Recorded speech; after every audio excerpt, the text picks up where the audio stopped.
What is up, guys? Welcome to your I think it's your eighth at least. Who's counting? Welcome to your eighth JavaScript tutorial. And in this tutorial, I'm adjusting right now. Probably should have done that before I started. Then again, I probably should have found out what tutorial I'm doing too. But anyways, welcome to your eighth tutorial in JavaScript. And in this tutorial, I'm going to be talking about how to use multiple parameters with your function. So let's go ahead and make a function right now. And I'm going to name mine apples because I'm kind of in the mood for some applesauce right now. And let's go ahead and give it two parameters.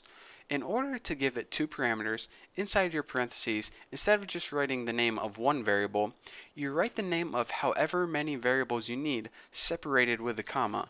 So if you have two variables, you separate them with one comma. So I have a variable called 1, and I have a variable called 2. Now inside the body of my function, let's go ahead and use both of those variables.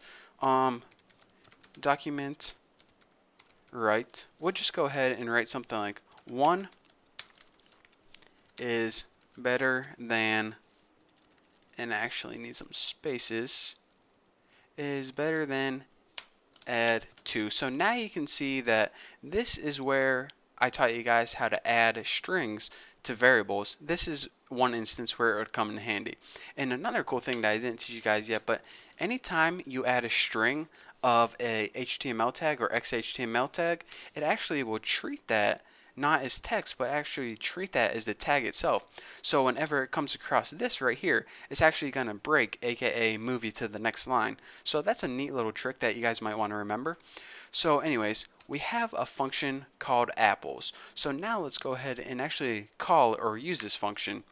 And in order to call a function, you just go ahead and type the function name anywhere in your program, and then you write what other information that it needs. So this function, we already know it needs two pieces of information. So let's give it two pieces of information. I'm going to give it my name as a variable, and as the other variable it needs, I'm going to give it the name of my cousin, Hobart. So let's go ahead and save this and refresh and see what we get. Bucky is better than Hobart. So what it did is it said, alright, we have this function that takes two pieces of information. So whenever we're running our program and we said that we want to use this information, it's going to say, alright, what variable are you going to use as number 1? Okay, Bucky, got it. Now what variable are you going to use is the variable 2? Hobart, got it, check. So Bucky is better than Hobart. Makes sense, you gave us both the pieces of information we need, we're good to go. So we can also call this function multiple times, and it, runs the same exact way. So let me think of some bands. Counting Crows is better than, I don't know, Bieber. And let's go ahead and write like a Strawberry is better than coconut. By the way, guys, nice little piece of information. I absolutely hate coconuts. I can't stand the smell of it. I can't stand the sight of it. I can't even wash my hair with coconut shampoo. It makes me gag. So if I ever see you, walking down the street and you have coconuts, then don't be discouraged that I don't talk to you. It's not you, it's the coconuts. So let's go ahead and save this, refresh it, and see what we get. Bucky is better than Hobart. Counting Crows is better than Bieber, should be are better. Strawberry is better than coconut, which is true. All of these things are true.